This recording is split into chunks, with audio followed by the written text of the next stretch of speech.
semana passada, no estado tem a senhora Evelyn Weaver Cruz, presidente, logicamente, ministro-presidente do país Aruba, do parlamento, essa aqui tem uma reunião de bijeenkomst, onde ela binduna informação arriba e acordo mútuo e underling regeling, maneira que ela chama ele, que a reemplaçar corro.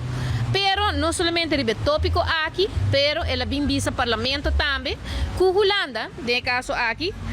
está secretários, com essa papel acaba com o governo over de RAF, que está eigenlijk cambio de CAFT que nós temos, pero marele na lei de reino,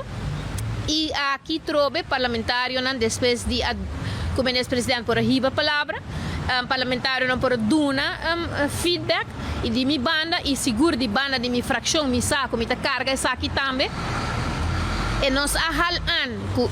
ano passado, na MEI, precisamente, nós entregar pergunta na riba, o conceito de lei de tanto Corro como RAF. Corro está fora de mesa, passou a regler de uma forma de underling, desde acordo mútuo, underling regeling. Mirando hecho que não pode amar nenhum país não nível, não lei na nível de reino,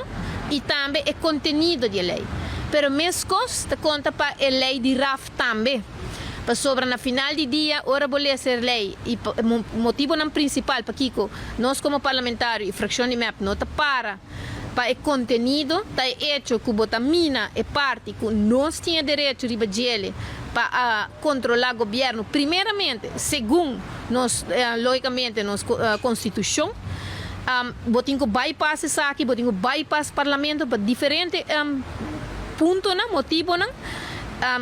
tiki está se acaba desde 2015 com o CAF, pero se está sobre outra governação, ela se aqui, pero também sobre não tem roupa diferença entre o qual RAF quer regulamentar, com o qual já é LAF a regulamentar, qual está eigenlijk a base para o qual CAF está funcionar.